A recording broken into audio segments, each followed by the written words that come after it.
भैया बहनों, कल कुछ बच्चों ने वैद्युत आवेश तथा क्षेत्र इस चैप्टर से 3 प्रश्नों के बारे में पूछा था। पहला प्रश्न था कि 2 सूक्ष्म गोलियों पर 80/3 × 10⁻⁻9 तथा 160/3 × 10⁻⁻9 कूलाम आवेश हैं और वे वायु में एक दूसरे से 0.10 मीटर पर स्थित हैं। उनके बीच वैद्युत बल ज्ञात कीजिए। यदि उन्हें एक तार द्वारा क्षण भर के लिए संबंधित कर दें तो बल कितना हो जाएगा। तो प्रश्न में 2 गोलियां बताई गई हैं कि 2 गोलियां हैं। एक गोली पर जो आवेश है वह 80/3 × 10⁻⁻9 कूलाम का आवेश है और दूसरे पे 160/3 × 10⁻⁻9 कूलाम का आवेश है। 2 गोलियां हैं और उनके ऊपर आवेश दिया हुआ है और कहा गया है कि यह एक दूसरे से 0.10 मीटर की दूरी पर स्थित हैं। इनके बीच की जो दूरी है वह 0.10 मीटर है। पूछा गया है कि इनके बीच लगने वाला वैद्युत बल ज्ञात कीजिए और यदि इन्हें एक तार द्वारा क्षण भर के लिए संबंधित कर दें तो बल कितना होगा। तो पहले कंडीशन में कि यह दोनों जो आवेशित गोले हैं यह वायु में स्थित हैं और इनके बीच लगने वाला वैद्युत बल हमें ज्ञात करना है। तो ध्यान देंगे, प्रश्न से हमें पहला आवेश Q1 बराबर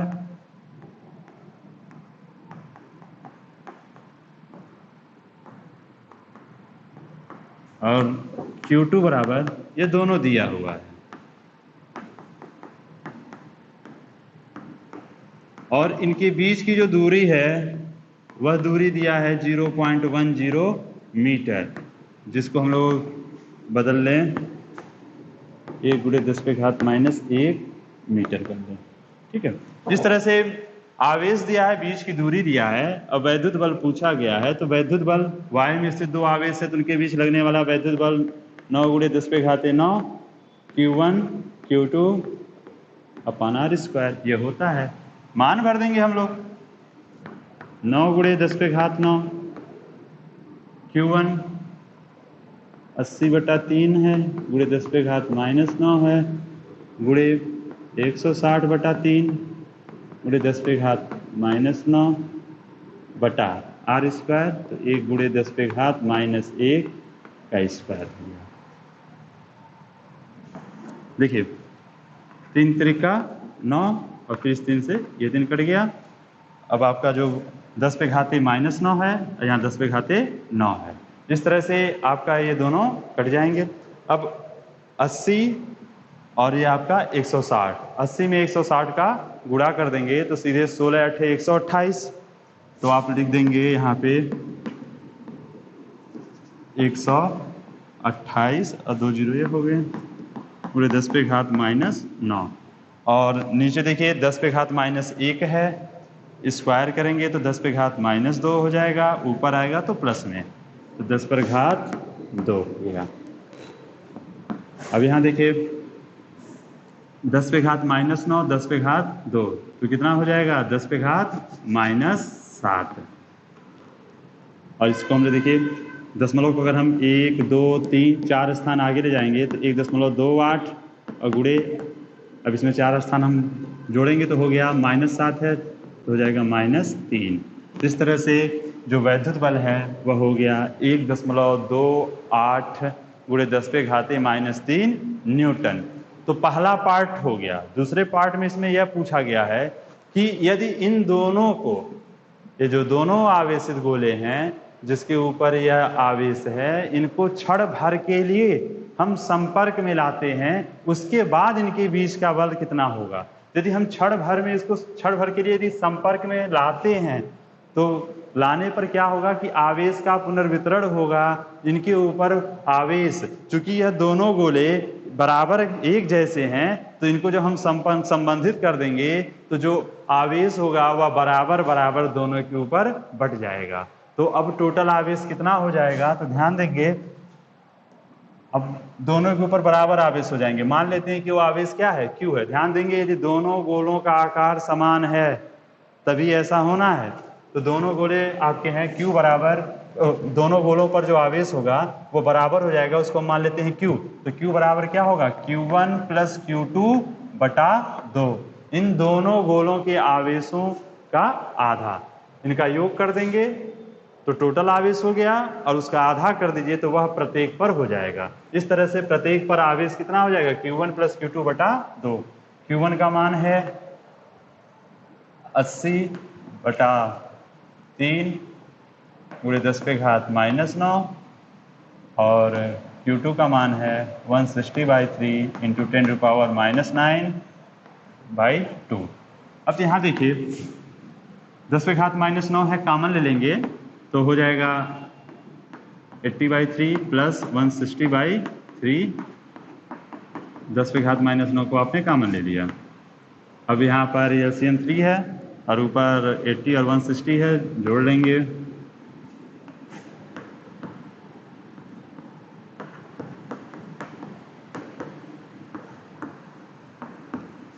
अब क्या हो जाएगा, 80 × 10⁻⁹ बटा 2 बराबर 40 × 10⁻⁹ कूलाम। अब प्रत्येक गोले पर जो आवेश होगा वह 80/3 × 10⁻⁹ और 160/3 × 10⁻⁹ ना होके 40 × 10⁻⁹ कूलाम हो जाएगा। अब इस तरह से आप देखेंगे तो अब ये जो आवेश है वह प्रत्येक पर बराबर बराबर आवेश, तो 40 × 10⁻⁹ और इस पर भी 40 × 10⁻⁹ कूलाम हो जाएगा। ठीक है, बीच की दूरी उतनी ही है, बस इसमें कंडीशन यह था कि इनको क्षण भर के लिए संपर्क में लाकर पुनः वहीं रख दें। अब इनके बीच लगने वाला वैद्युत बल कितना होगा, तो देखिए अब हम अप्लाई करेंगे वैद्युत बल F बराबर 9 × 10⁻⁹। पहला आवेश 40 × 10⁻⁹ गुणे दूसरा आवेश वो भी 40 × 10⁻⁹ है। बीच की दूरी तो 1 × 10⁻⁻⁴ उसका स्क्वायर हो गया। अब आप इसे 10⁻⁹ 10⁻⁹ कैंसिल हो गया और आपका 9 × 4 × 4 = 16 100 × 10⁻⁹ और यह आपका 10⁻⁻1 है, इसका स्क्वायर करेंगे तो हो जाएगा 10⁻⁻2। अब 16 9 144 हो जाएगा, 2 0 × 10⁻⁻9 और ये जो 10⁻⁻2 है, 1 मिनट, 10⁻⁻2 या 10⁻⁻9 है तो कितना बच जाएगा, -7। अब दशमलव को हम 1 2 3 4 स्थान आगे लाएंगे तो 1.44, तो 4 स्थान इसमें करेंगे तो हो जाएगा 10⁻⁻3। इस तरह से जब दोनों आवेशित गोलों को संपर्क में हम लाएंगे तो संपर्क में लाने के बाद अब उनके बीच का लगने वाला जो वैद्युत बल होगा वह 1.44 × 10⁻⁻3 न्यूटन है, और संपर्क में लाने से पहले कितना था, 1.28 × 10⁻⁻3 न्यूटन। इस तरह से यह प्रश्न आपका सॉल्व हुआ। अगला प्रश्न जो इनका था वह यह था कि दो धन आवेश जो परस्पर 0.1 मीटर की दूरी पर हैं। अब दो धन आवेश हैं और इनके बीच की दूरी दिया गया है। आवेशों के बीच की दूरी 0.1 मीटर दिया है और ये दोनों धन आवेशित हैं। और अगला इसमें दिया हुआ है कि इनके बीच लगने वाला जो बल है वह 18 न्यूटन का बल है और वो प्रतिकर्षण का बल है, और दोनों आवेशों का जो योग है वह 9 माइक्रो कूलाम है। आवेशों का योग Q1 + Q2 यह 9 माइक्रो कूलाम, 9 × 10⁻⁶ कूलाम। तो आवेशों का योग दिया है और इनके बीच लगने वाला जो बल है वह है 18 न्यूटन का। इस तरह से दो आवेश दिया गया है कि दो आवेश हैं और उन आवेशों के बीच लगने वाला बल दिया गया है, आवेशों का योग दिया है, अलग अलग आवेशों के बारे में पूछा गया है कि यह आवेश का मान क्या होगा, Q1 और Q2 का मान क्या होगा। तो पहला जो कंडीशन दिया है उसके आधार पर हम लोग क्या करें, तो वैद्युत बल F बराबर होता क्या है, तो 9 × 10⁹ Q1 Q2/r²। प्रश्न में उनके बीच लगने वाला बल दिया है 18 न्यूटन, तो 18 न्यूटन बराबर 9 × 10⁹ Q1 Q2/r²। R का मान है 0.1 मीटर, जिसको हम लिख सकते हैं 1 × 10⁻⁻1 मीटर। तो 10⁻⁻1 मीटर का स्क्वायर कर देंगे। तो ये देखिए 9 दूना 18, तो 2 10⁻⁹ Q1 Q2 अपॉन 10⁻⁻2 स्क्वायर करेंगे 10⁻⁻2 हो जाएगा। 10⁻⁻2 ऊपर आ जाएगा तो प्लस में हो जाएगा, तो इसको हम लिख सकते हैं 10⁻2। अब यहाँ 9 और यहाँ पे 2, तो 9 2 11, वह इधर हम भेज देंगे तो 2 × 10⁻⁻11 बराबर Q1 Q2। ठीक है। अब यहाँ एक चीज ध्यान देंगे, हमको दोनों आवेश ज्ञात करना है और इन आवेशों का जो योग है वह 9 × 10⁻⁻6 मतलब 10⁻⁻6 के कोटि का यह है। और इन दोनों का जब हम गुणा करेंगे तो 10⁻⁻12 की कोटि आएगी ना। और यहाँ पर क्या है 10⁻⁻11, तो इसको भी हम लोग गुणनफल जब करेंगे तो देखिए 10⁻⁻6 है, गुणा करेंगे तो इसी में इसी का तो क्या हो जाएगा 10⁻⁻12, लेकिन यह 10⁻⁻11 है, तो इसको हम ऐसे लिख सकते हैं 20 × 10⁻⁻12 अपनी सुविधा के लिए, ताकि हम लोग आसानी से निकाल सकें। अब देखिए Q1 Q2 ये चीज हमें मालूम चला, Q1 + Q2 ये प्रश्न में दिया हुआ है, हमको Q1 और Q2 ज्ञात करना है। तो हमको Q1 Q2 ज्ञात करना है, तो इसके लिए क्या करेंगे हम लोग, एक समीकरण हम लोग जानते होंगे Q1 - Q2 का होल स्क्वायर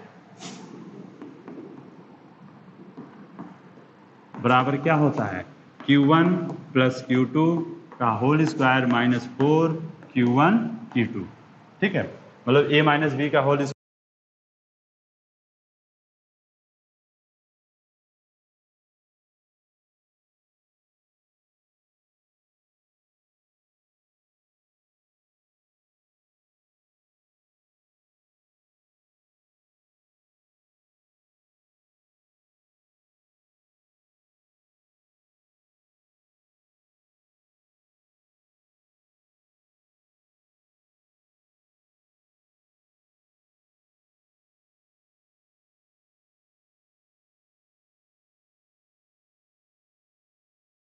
10⁻⁻12 और 10⁻⁻12 कॉमन ले लेंगे तो 81 - 80 × 10⁻⁻12। ठीक है, तो ये हो जाएगा आपका 1 × 10⁻⁻12। तो आपको प्राप्त हुआ है Q1 - Q2 का होल स्क्वायर बराबर 1 × 10⁻⁻12।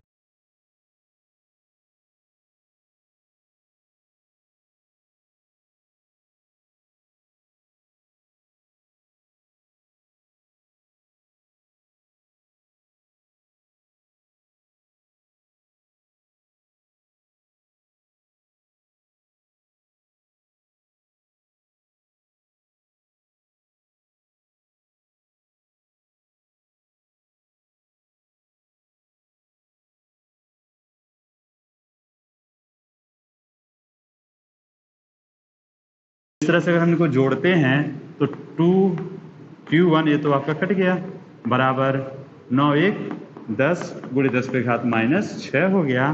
तो Q1 बराबर हो जाएगा 5 × 10⁻⁻6 कूलाम, जिसको हम लोग 5 माइक्रो कूलाम कर सकते हैं। ठीक है, इस तरह से Q1 का मान मालूम हो गया। Q1 का मान हम लोग चाहे इसमें चाहे इसमें रख सकते हैं। अगर हम इसमें रख देते हैं तो Q2 बराबर आपका आ जाएगा, Q1 का मान है 5, तो Q2 बराबर उधर भेजेंगे तो 9 में से 5 घटेगा तो 4 आ जाएगा। इस तरह से Q2 का मान हो जाएगा आपका 4 × 10⁻⁻6 कूलाम या 4 माइक्रो कूलाम। इस तरह से Q1 और Q2 ये दोनों चीज आपको प्राप्त हो गया। ठीक है, प्रश्न में जो दिया था उसकी सहायता से हम लोगों ने क्या किया, यह बराबर 9 × 10⁻9 Q1 Q2 अपन R स्क्वायर को अप्लाई करके एक संबंध Q1 और Q2 का जो गुणनफल है यह प्राप्त हो गया। और उसके बाद हम लोगों ने सीधे समीकरण उपयोग कर लिया जो आपका है a - b का होल स्क्वायर बराबर a + b का होल स्क्वायर -4ab। इसका उपयोग करके हम लोगों ने Q1 - Q2 का मान ज्ञात कर लिया। Q1 + Q2 मालूम था, Q1 - Q2 मालूम हो गया, दोनों को जोड़ दिया तो Q1 ज्ञात हो गया। Q1 का मान समीकरण 1 में या समीकरण 2 में रख देंगे और इस तरह से हमें Q2 का मान पता चल गया। ठीक है, अगला उनका प्रश्न था कि 3 माइक्रो कूलाम के किसी बिंदु आवेश से, अब यहाँ पर एक बिंदु आवेश दिया है 3 माइक्रो कूलाम और कहा गया है कि इस आवेश से 2 मीटर की दूरी पर एक दूसरा जो आवेश है -2 माइक्रो कूलाम, और ये दोनों वायु में स्थित हैं।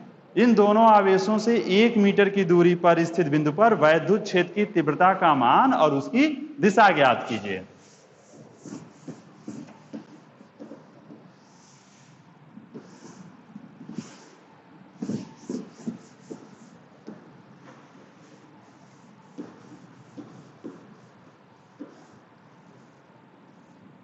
तो ध्यान दें, यहाँ पर 2 बिंदु आवेश हैं और वह एक दूसरे से 2 मीटर की दूरी पर वायु में स्थित हैं। एक आपका पहला आवेश है 3 माइक्रो कूलाम का और दूसरा आवेश है -2 माइक्रो कूलाम का, और यह दोनों एक दूसरे से 2 मीटर की दूरी पर स्थित हैं। कहा गया है कि इन दोनों आवेशों से 1 मीटर की दूरी पर स्थित बिंदु पर वैद्युत क्षेत्र की तीव्रता ज्ञात करनी है। तो देखिए, इससे 1 मीटर की दूरी पर, तो वह, और इससे भी 1 मीटर की दूरी पर हो तो वह बिंदु कहाँ होगा? तो वह बिंदु इनके ठीक बीचों बीच में होगा, क्योंकि टोटल दूरी 2 मीटर है तो 1 मीटर यह हो गया और 1 मीटर यह। इस तरह से वो जो बिंदु होगा वह ठीक इनके मध्य बिंदु पर होगा। तो इन दोनों आवेशों के ठीक बीचों बीच स्थित बिंदु पर हमें वैद्युत क्षेत्र की तीव्रता ज्ञात करनी है। अब इसमें एक चीज ध्यान देंगे हम लोग, हमने पहले कहा था कि जो वैद्युत क्षेत्र ज्ञात करना है, यदि कई सारे बिंदु आवेशों के कारण हम अलग अलग एक एक आवेश से वैद्युत क्षेत्र ज्ञात कर लेते हैं, फिर उनका सदिश योग कर देते हैं। तो यहाँ पर जो पहला आवेश है इसके कारण वैद्युत क्षेत्र को अगर हम निकालें तो देखिए उसको हम लोग E1 मान लें, तो धन आवेशित कण है तो इसके कारण जो क्षेत्र की दिशा होगी वह क्या होगी? इससे दूर, तो यह हो गया E1। पहले दिशा देख लें, उसके बाद उसका मान ज्ञात करेंगे। और यह जो दूसरा आवेश है ऋण आवेशित है तो इसके कारण जो क्षेत्र होगा वह उसी की ओर होगा। तो इस तरह से E2 की दिशा भी वही हो गई जो E1 की है। तो इसके कारण वैद्युत क्षेत्र E1 और इसके कारण वैद्युत क्षेत्र E2। तो हम लोग E1 ज्ञात करें और E2 ज्ञात करें और फिर उनका परिणामी ज्ञात कर लेंगे। तो E1 बराबर क्या होगा? वैद्युत क्षेत्र का सूत्र हमें मालूम है, वायु में स्थित यदि वायु में स्थित कोई आवेशित कण है तो उसके कारण वैद्युत क्षेत्र का मान 9 × 10⁹ 9 × Q/r²। तो Q का मान 3 माइक्रो कूलाम है, मतलब 3 × 10⁻⁻6 कूलाम बटा R, बीच की दूरी कितनी है? 1 मीटर, तो 1 का स्क्वायर, तो 9 × 27 × 10⁻3। ठीक है, ये आपका हो गया। और इसको हम ऐसे लिख सकते हैं 2.7 × 10⁻4। ठीक है, न्यूटन प्रति कूलाम। E1 का मान मालूम हो गया। अब हम E2 का मान ज्ञात करें तो E2 बराबर 9 × 10⁻9। दूसरा आवेश कितना है? 2 माइक्रो कूलाम, मतलब 2 × 10⁻6 और बीच की दूरी 1 का स्क्वायर, तो 9 दूना 18 × 10⁻3 1.8 × 10⁻4 न्यूटन प्रति कूलाम। इस तरह से हमें E1 और E2 का मान मालूम हो गया। अब परिणामी क्षेत्र ज्ञात करना है E बराबर, तो ध्यान देंगे दोनों क्षेत्र की दिशा एक ही है। किधर है? -2 माइक्रो कूलाम की ओर है। तो दिशा जब समान है तो ये दोनों जुड़ जाएंगे। तो परिणामी क्षेत्र E बराबर E1 + E2। E1 का मान है 2.7 × 10⁻4 और E2 का मान है 1.8 × 10⁻4। अब इसको जोड़ लेंगे, 10⁻4 को कॉमन ले लेंगे तो 2 1 3 1 4.5 × 10⁻4 न्यूटन प्रति कूलाम। इस तरह से वैद्युत क्षेत्र का मान जो हमारा प्राप्त हुआ वह 4.5 × 10⁻4 न्यूटन प्रति कूलाम, और इसकी दिशा क्या है? तो -2 माइक्रो कूलाम वाले आवेशित कण की ओर है। इस तरह से एक भैया ने जो 3 प्रश्न भेजे थे जिनको सॉल्व करने के लिए, उन्हें समझ में नहीं आ रहा था, वो तीनों प्रश्नों को हमने सॉल्व कर दिया। यदि अभी भी कोई समस्या होगी इसमें तो पूछ लीजिएगा। ठीक है।